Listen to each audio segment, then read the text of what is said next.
अब बात बंगाल की।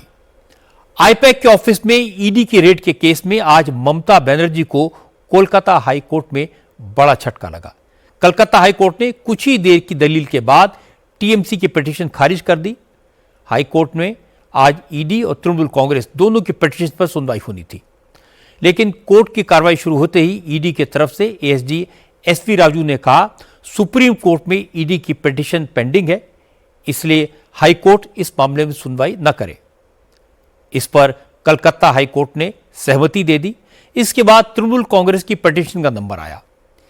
टीएमसी की तरफ से सीनियर लॉयर मेनका गुरुस्वामी और कल्याण बनर्जी मौजूद थे। तृणमूल कांग्रेस की पिटीशन में कहा गया था कि ईडी ने पार्टी का जो डेटा जब्त किया है उसे सुरक्षित रखा जाए और ईडी उसका इस्तेमाल न करे।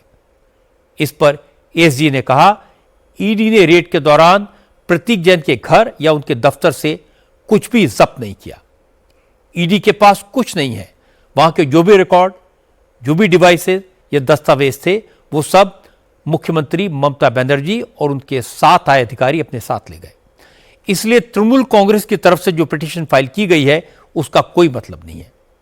इसके बाद जस्टिस शुभ्रा घोष ने केस को डिस्पोज ऑफ कर दिया। हालांकि तृणमूल कांग्रेस के वकील 2 मिनट बोलने का मौका चाह रही थी, लेकिन कोर्ट ने कहा जब कुछ भी जब्त नहीं हुआ है तो मामला सुनने की जरूरत नहीं है। कलकत्ता हाई कोर्ट में तो मामला खत्म हो गया, लेकिन कोर्ट के बाहर सियासत शुरू हो गई। बीजेपी की तरफ से सुधांशु त्रिवेदी ने कहा आईपैक के केस में जो हुआ उससे साफ है अब ममता बनर्जी घबरा गई हैं। न उन्हें अपनी पार्टी के नेताओं की समझदारी पर भरोसा है, न पार्टी के काडर की वफादारी पर। इसलिए इस बार ममता की विदाई तय है। भारतीय जनता पार्टी ये पूछना चाहती है कि ममता जी कृपया ये बताइए कि ये भारत के इतिहास में ऐसा पहला मौका है जब किसी निजी संस्थान के बचाव के लिए कोई राजनीतिक दल उतरा हो।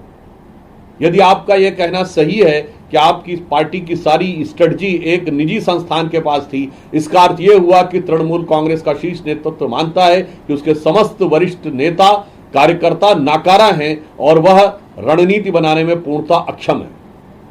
दूसरा विषय, यदि उसके बाद भी उनको यह लगा कि उस संस्थान में उनके पास कोई संवेदनशील जानकारी थी, तो ममता जी ने अपनी पुलिस पर भी भरोसा नहीं किया। अर्थात पश्चिम बंगाल की सरकार यह मानती है कि उनका खुद की पुलिस भरोसे के लायक नहीं है, इसलिए ममता जी स्वयं जाकर वहां पर उपस्थित हुई।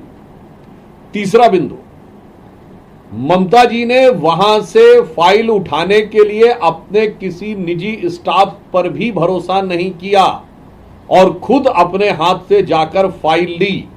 अर्थात ममता बनर्जी जी का विश्वास अपने निजी स्टाफ पर भी नहीं है। लेकिन तृणमूल कांग्रेस के नेता कल्याण बनर्जी ने कहा लोगों को गुमराह करना बीजेपी की आदत है। इस मामले में सरकार ही नहीं बल्कि आईपैक भी पिटिशनर है, लेकिन बीजेपी के नेता ममता का नाम लेकर भ्रम फैला रहे हैं। आईपैक तो पार्टी है, उसमें रिस्पोंडेंट नंबर 4 एआईटीसी जो बना है उसको आईपैक तो पार्टी है। लेकिन फिर ये सवाल पिटिशनर नहीं है, आईपैक पिटिशनर नहीं है, तृणमूल। वो उनको बोलने दीजिए, उनका आर्गुमेंट तो कोर्ट तो एक्सेप्ट नहीं किया। उन्होंने जो बोला कोर्ट कुछ नहीं एक्सेप्ट किया। आईपैक का केस भी अजीब है।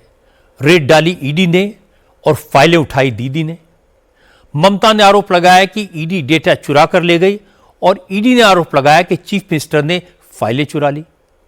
अब फैसला सुप्रीम कोर्ट को करना है। इसी तरह का टकराव एसआईआर को लेकर है।